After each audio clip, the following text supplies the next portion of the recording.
Hãy tưởng tượng một khung cảnh.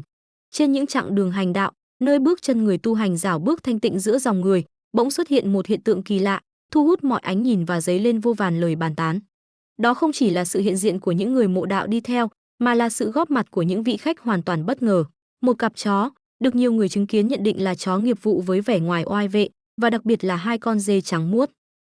Điều khiến cảnh tượng này trở nên khó tin và đầy bí ẩn chính là hành vi của chúng. Chúng không chỉ xuất hiện thoáng qua rồi biến mất. Ngược lại, chúng kiên trì bám theo sát bước chân của thầy và đoàn người, như thể đó là lộ trình được sắp đặt sẵn cho chúng. Suốt dọc đường đi, không hề có dấu hiệu cho thấy chúng bị xua đuổi hay làm phiền.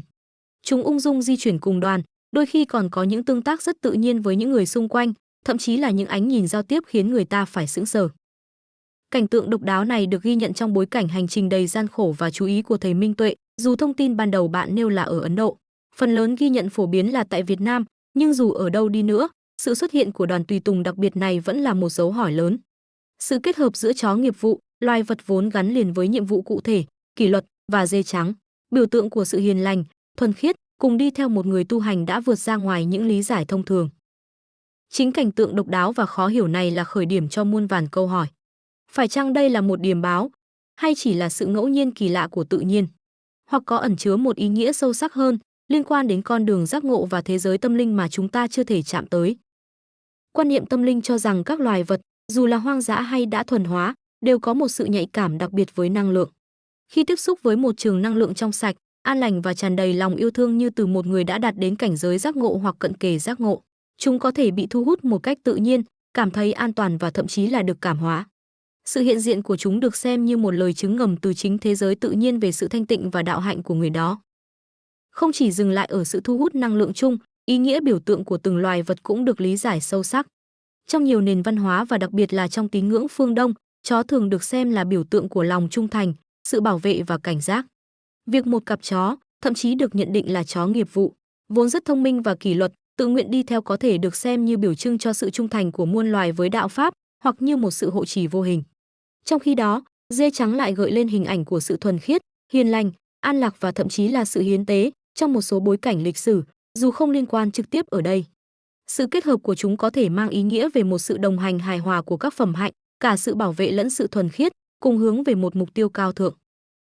Từ góc nhìn này, việc chó và dê không ngại khó khăn, kiên trì theo bước chân thầy Minh Tuệ chính là minh chứng sống động nhất cho con đường tu tập gian khổ nhưng chân thật của người. Nó được xem như một sự xác nhận từ vũ trụ, từ thế giới vô hình, rằng đây là một con đường đúng đắn, một năng lượng đáng được tôn kính và noi theo, không chỉ bởi con người mà còn bởi cả vạn vật. Trong kinh sách Phật giáo và các câu chuyện dân gian về các vị Bồ Tát, A-la-hán hay các bậc thiền sư đắc đạo, không thiếu những ghi chép về sự tương giao kỳ diệu giữa các ngài và thế giới tự nhiên. Từ việc chim chóc ngừng hót lắng nghe pháp, cọp giữ thuần phục, đến việc các loài vật đi theo hộ vệ.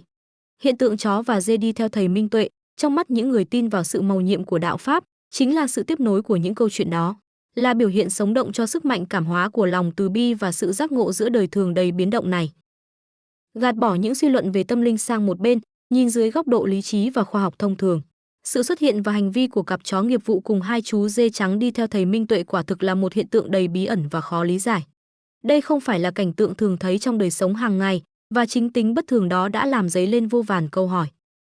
Điểm khó hiểu đầu tiên nằm ở chính những nhân vật chính, một cặp chó được cho là chó nghiệp vụ và hai con dê. Chó nghiệp vụ thường được huấn luyện bài bản, có chủ quản lý chặt chẽ và hiếm khi đi lang thang tự do, đặc biệt là đi theo một đoàn người lạ trong quãng đường dài.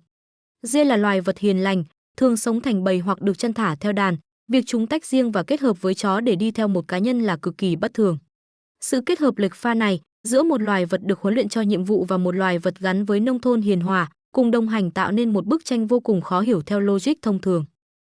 Từ góc độ này, nhiều người đặt ra các khả năng lý giải khác, nhưng về yếu tố tự nhiên, ngẫu nhiên hoặc thậm chí là có sự can thiệp của con người nhưng chưa được làm rõ.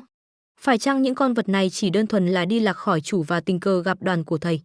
Liệu có khả năng chúng bị thu hút tạm thời bởi đám đông hoặc sự di chuyển, một hành vi theo bầy đàn nhất thời ở một số loài vật, rồi chỉ đi theo một đoạn ngắn? Nhưng hình ảnh được ghi lại và lan truyền lại tạo cảm giác chúng đi theo liên tục và có chủ đích. Thậm chí, cũng không thể loại trừ khả năng, dù chưa có bằng chứng, rằng có ai đó đã dàn xếp hoặc đưa những con vật này đến gần đoàn vì một mục đích nào đó, khiến chúng tạm thời đi theo. Một bộ phận khác lại nhìn nhận hiện tượng này với sự hoài nghi. Họ cho rằng có thể câu chuyện đã bị thổi phồng quá mức bởi mạng xã hội và sự hiếu kỳ của công chúng. Hành vi của các con vật có thể đã bị hiểu lầm hoặc được diễn giải theo hướng kỳ lạ hóa để tăng tính hấp dẫn. Góc nhìn này kêu gọi sự tỉnh táo, tránh vội vàng kết luận khi chưa có đầy đủ thông tin và bằng chứng xác thực về nguồn gốc hay hành trình chính xác của những con vật này. Còn đối với cách diễn giải mang nặng màu sắc dân gian, hoặc lo sợ trước những điều không giải thích được tức liên tưởng đến yếu tố ma quỷ như bạn đã nêu thì đây là một phản ứng tâm lý thường thấy khi con người đối diện với những hiện tượng vượt ra ngoài hiểu biết thông thường của họ. Trong văn hóa dân gian, những điều kỳ lạ, bất thường mà không thể tìm ra nguyên nhân hợp lý thường dễ bị gán cho các thế lực siêu nhiên, tốt hoặc xấu. Tuy nhiên, việc liên tưởng đến ma quỷ khi chứng kiến cảnh tượng này mang tính suy diễn cá nhân, thường xuất phát từ nỗi sợ hãi về điều chưa biết và hoàn toàn thiếu bất kỳ căn cứ khoa học hay bằng chứng thực tế nào để chứng minh. Nó chủ yếu phản ánh sự bối rối và tìm kiếm một lời giải thích, dù phi logic, cho điều quá đỗi bất thường. Tóm lại, từ góc độ lý trí và sự phân tích thực tế, hiện tượng chó nghiệp vụ và dê trắng đi theo thầy Minh Tuệ vẫn là một câu đố. Nó thách thức logic thông thường và đặt ra nhiều câu hỏi về nguyên nhân thực sự đằng sau, khiến nó trở thành một bí ẩn thu hút sự chú ý và tranh luận không ngừng. Qua những phân tích trên, có thể thấy hiện tượng chó nghiệp vụ và dê trắng bất ngờ đồng hành cùng thầy Minh Tuệ không chỉ là một sự kiện lạ lùng về mặt thị giác, mà còn là một bài kiểm tra đối với cách chúng ta tiếp nhận và lý giải thế giới xung quanh. Nó mở ra hai luồng suy nghĩ chính, đối lập nhau nhưng cùng tồn tại trong không gian thảo luận công cộng, một bên nghiêng về góc độ tâm linh, xem đây là biểu hiện của sự giác ngộ, lòng từ bi cảm hóa muôn loài, bên còn lại nhìn nhận đây là một hiện tượng bí ẩn, khó lý giải theo logic thông thường, có thể ẩn chứa các yếu tố tự nhiên hoặc sự can thiệp chưa rõ ràng. Sự khác biệt rõ rệt trong cách tiếp nhận này không nằm ở bản thân hiện tượng, mà phần lớn phụ thuộc vào lăng kính của người nhìn. Niềm tin tôn giáo, vốn sống, kiến thức khoa học và trải nghiệm cá nhân đều đóng vai trò định hình việc chúng ta có xu hướng nghiêng về lời giải thích nào.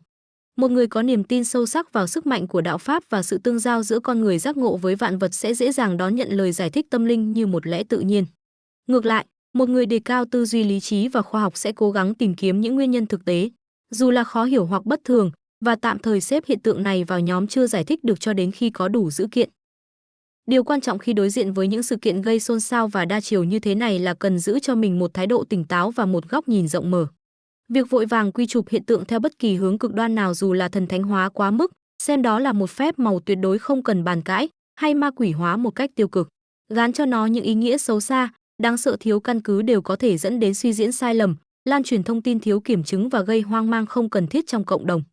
Thay vào đó, chúng ta có thể nhìn nhận đây là một cơ hội để suy ngẫm về giới hạn hiểu biết của con người, về sự phức tạp và đôi khi bí ẩn của thế giới tự nhiên, và về cách niềm tin định hình nhận thức của chúng ta. Có lẽ, chính sự không giải thích được một cách trọn vẹn bằng một lời giải duy nhất, tuyệt đối, lại là điều tạo nên sức hút đặc biệt và duy trì sự chú ý của công chúng đối với hiện tượng chó và dê đi theo thầy Minh Tuệ. Nó là một lời nhắc nhở rằng thế giới vẫn còn đó những điều kỳ diệu, theo nghĩa là khó hiểu, những điều vượt ra ngoài khuôn khổ logic thông thường của chúng ta. Thay vì cố gắng áp đặt một kết luận duy nhất, có lẽ chúng ta có thể chấp nhận rằng đây là một hiện tượng đa chiều, mở ra không gian cho cả niềm tin, sự tò mò khoa học và những câu hỏi, còn bỏ ngỏ một minh chứng sống động rằng cuộc sống luôn chứa đựng những bí ẩn chờ đợi con người khám phá, lý giải, hoặc đơn giản là chiêm nghiệm.